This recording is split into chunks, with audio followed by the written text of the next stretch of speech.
et bienvenue dans cette nouvelle vidéo. Dans cette présentation, on va vous présenter le programme qu'on va suivre pour une série de cours en langue C. En même temps, on va vous présenter un cours dans le langue C et on va commencer par les variables et les constantes, les fonctions de saisie et d'affichage.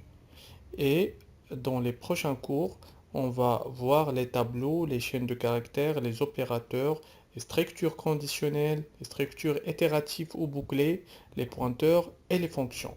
Et restez avec nous. Une brève description sur les avantages en langue C. Première chose, la portabilité. Donc on peut porter le programme en langue C sur plusieurs machines pour le faire fonctionner. Deuxième chose, il a une riche bibliothèque, soit des fonctions mathématiques, logiques ou autres fonctions. Troisième chose, il est proche du langage machine. Et quatrième chose, il est très rapide. Après, donc, le processus de traitement de données en langue C, c'est le suivant. Donc, comme vous voyez sur l'image, l'algorithme suivant, il commence par la lecture des entrées, après le traitement des données et finalement l'affichage des résultats. Donc, le programme, il lit les entrées, ça veut dire les variables et les constantes. Après, il fait son traitement des fonctions logiques, des fonctions mathématiques, lecture, écriture, toutes les fonctions. Après, il affiche les résultats qui sont bien sûr basés sur l'algorithme de traitement. Voilà donc le processus de traitement d'un programme en langue C. Après, il est obligatoire de voir les règles à respecter en langue C. Donc, l'entête, c'est quoi? Il rassemble toutes les fonctions qui sont dans le programme.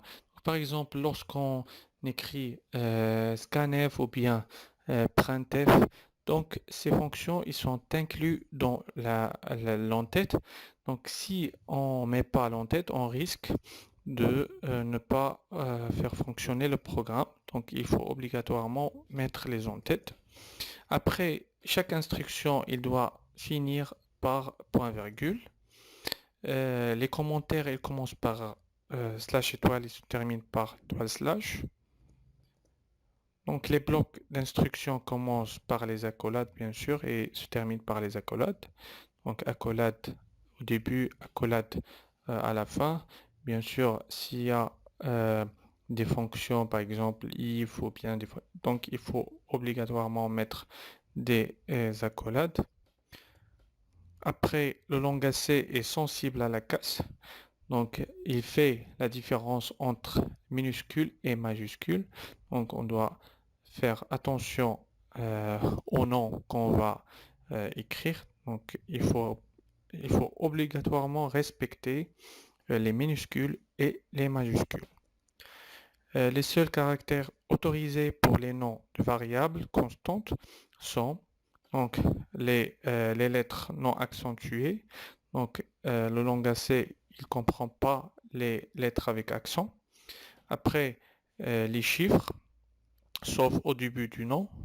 Donc, après, les caractères soulignés seulement en 8. Donc, le langage C, sauf ces trois cas, le langage C, il ne va pas comprendre les autres cas de figure. Voilà.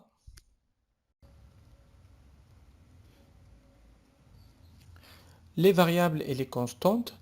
Donc, une constante, il ne change jamais de valeur pendant l'exécution d'un programme. Elle est généralement stockée dans la mémoire morte d'une machine. Pour une variable, il peut changer de valeur pendant l'exécution d'un programme. Elle est généralement stockée dans la mémoire vive d'une machine. Donc, pour une variable ou constante est souvent définie par 5 éléments. Donc, première chose, l'identificateur. C'est le nom que l'on donne à la variable ou à la constante. Par exemple, dièse define A2. Donc, A, c'est l'identificateur, 2, c'est la valeur. Le type, si la variable est un entier, ou bien un caractère, ou bien une chaîne de caractères, réel, ou bien booléen, vrai ou faux. Après, la taille. Donc la taille, c'est le nombre d'octets occupés en mémoire. Elle est bien sûr en fonction du type. La valeur par exemple a est égale à 5. Donc la valeur que l'on attribue à la variable ou à la constante. Et l'adresse, bien sûr, c'est l'adresse de la case mémoire. Bien sûr, la mémoire, elle est divisée en plusieurs cases. Chaque case, il a à l'intérieur une valeur bien définie. Donc, l'adresse, c'est l'emplacement où est stockée la valeur de la variable ou de la constante. L'adresse peut encore être appelée pointeur. La différence entre les variables et les constantes. Les variables changent pendant le déroulement du programme. Les constantes ne changent pas pendant le déroulement du programme. Ils gardent une valeur bien précise. Donc la règle générale pour les variables, on commence par le type. Après, il y a l'identificateur 1, identificateur 2, etc. Donc on peut mettre plusieurs identificateurs. Donc le type soit entier, booléen, chaîne de caractères. Donc soit on met par exemple int a ou bien char a ou bien ce qu'on veut. Donc on peut mettre int a, b, c, bien sûr séparé avec des virgules et à la fin point virgule. Donc ça c'est la règle générale pour bien sûr les variables. Après pour les constantes, donc les constantes dièse define a2. Donc on commence par dièse define, après l'identificateur c'est a et 2 c'est la valeur. Donc la valeur de la constante. Donc voilà la différence entre les variables et les constantes. Maintenant, les types, il y a plusieurs types. Il y a les entiers, les chaînes de caractères, les booléens, les réels. Les types, ils ont un impact direct sur l'allocation mémoire. Donc chaque type, il a une allocation mémoire bien précise, bien sûr. Donc, si on a un traitement avec des variables qui vont recevoir du texte, on doit obligatoirement mettre le type, par exemple, chaîne de caractères. Si on a un traitement simple avec des nombres positifs et négatifs, on peut choisir le type entier pour les variables.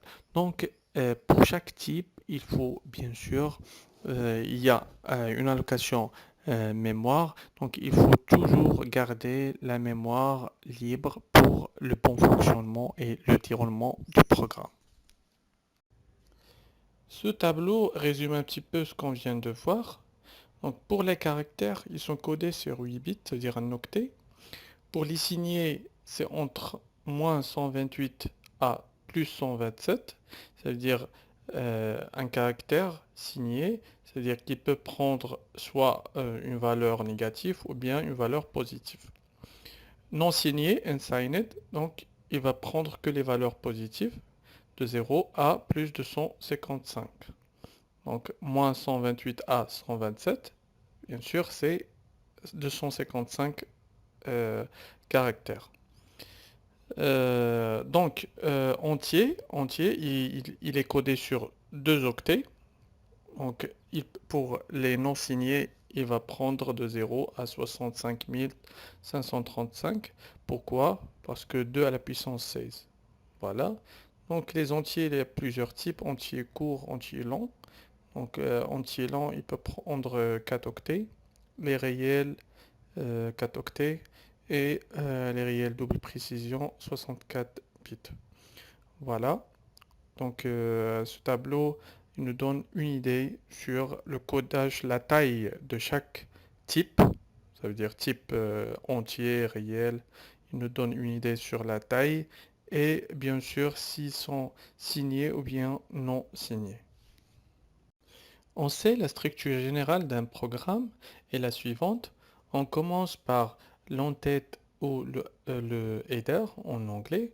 Après le type plus identificateur, on peut mettre plusieurs identificateurs, A, B, séparés avec des virgules, et à la fin, point virgule, bien sûr. Après, la fonction void main, qui ne retourne rien. Voilà. Donc, il y a les fonctions int main, qui retournent une valeur. Il y a les fonctions void, qui ne retournent rien. Donc, après, accolade de début, accolade de fin, bien sûr, et bien sûr le traitement. dans la fonction void main. Voilà, c'est la structure générale d'un programme. Donc ça c'est général, mais on peut mettre d'autres fonctions à part la fonction void main. On peut mettre des fonctions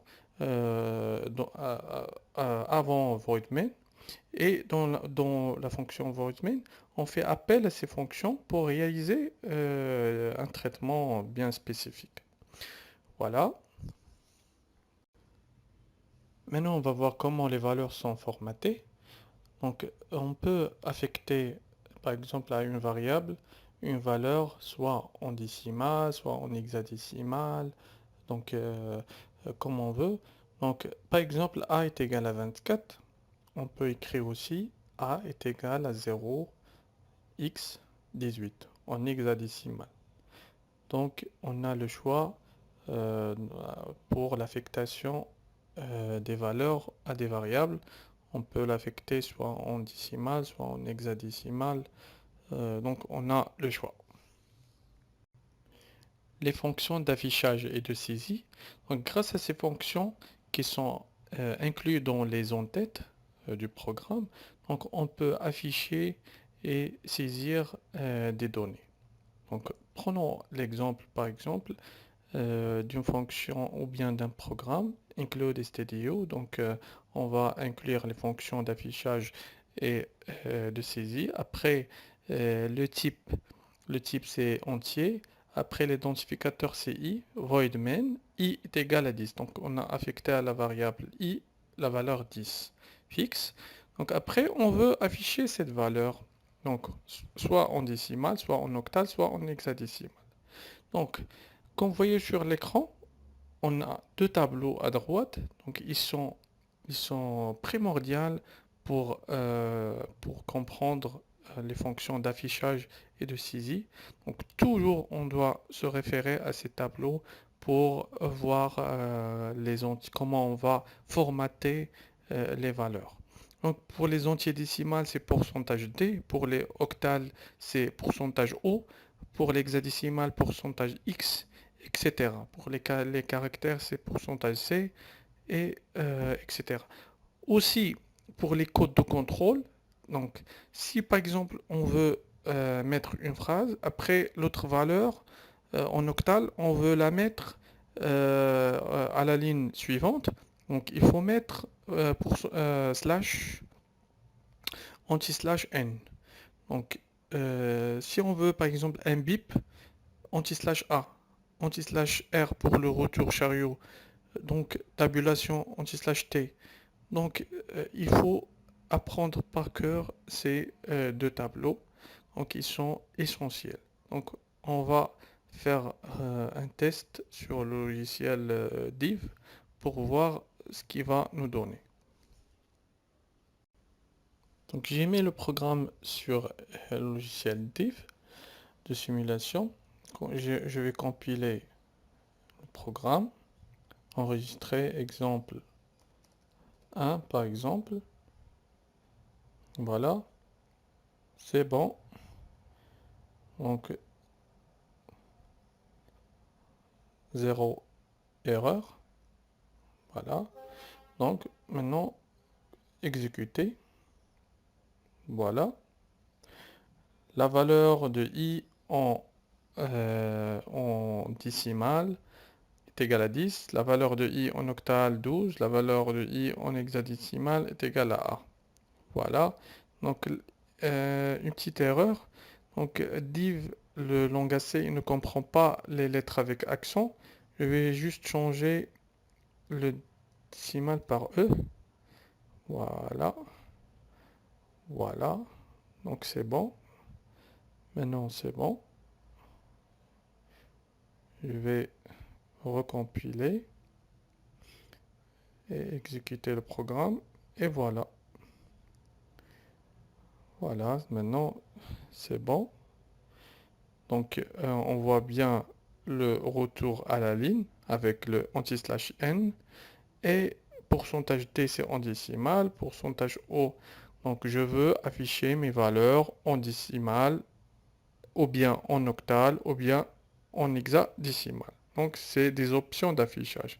Donc, il faut retourner, il faut se référer au tableau qu'on a vu tout à l'heure pour voir les options d'affichage, soit en décimal, soit je vais faire bip. On va tester le bip maintenant. Donc pour le bip, c'est anti/A. Voilà. Donc il va retourner à la ligne. En même temps, il va biper avec la carte, dans les haut-parleurs. On va entendre bip. Donc après, je vais faire tabulation aussi. Tabulation, par exemple ici, tabulation. Voilà. Donc compiler, zéro erreur, exécuter. Voilà, on a bien entendu le bip sonore. Après, là, c'est la tabulation, donc c'est le décalage. Donc, après la tabulation, la deuxième ligne et la troisième ligne. Voilà, donc on voit bien la tabulation. OK, on continue. Donc, le présent programme, toujours pour les fonctions d'affichage. Donc, printf de tiret ma chaîne s'appelle entre deux points. Anti/slash n, c'est pour retourner à la ligne. Tabulation, faire un décalage. Donc, monsieur automatisme et domotique. Donc, de tirer et fermer la parenthèse. Et bien sûr, point après la validation par virgule point. Voilà. Donc, le programme div donc, va nous afficher ma chaîne s'appelle. Il va retourner à la ligne. Il va faire un décalage, tabulation, monsieur automatisme et domotique. Voilà. Maintenant, les fonctions de saisie. Donc, grâce à ces fonctions, on peut entrer et saisir des données pour que le programme principal puisse les traiter. Donc, les fonctions de saisie, ils sont inclus dans les en-têtes. Par exemple, int A, int main, scanf, pourcentage D, adresse A, printf, le nom est égal pourcentage D, virgule A. Donc, cet exemple, on va voir la valeur qu'on a entrée avec le clavier. Voilà. Donc, il faut toujours se référer au tableau à droite pour s'assurer du type du variable. Donc soit entier, il faut pourcentage D pour les entiers décimales, les chaînes de caractères, pourcentage S, donc les réels, pourcentage F. Donc ça dépend du type de variable et de traitement qu'on souhaite faire. Donc il faut mettre, il faut correspondre le pourcentage adéquat. Voilà, donc on va mettre l'exemple dans le logiciel Div pour voir le résultat. On va compiler, c'est bon, zéro erreur, exécuter. On va entrer par exemple une valeur 12, le nom est égal à 12. Voilà, c'est notre programme, il est trop simple. Donc, voilà, donc on peut écrire ici un printf, entrer la valeur. Comme ça, on va voir euh, quand même une demande de saisie de valeur. On peut la mettre ici avant scanf, printf par exemple, printf, entrer le nom ou bien la valeur.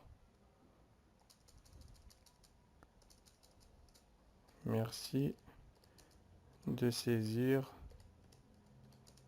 la valeur et on ferme. Voilà, compiler, voilà, exécuter.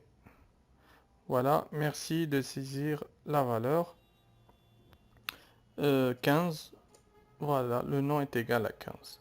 Donc on peut ici mettre anti/n pour retourner à la ligne. Donc il faut juste se référer au tableau. Voilà.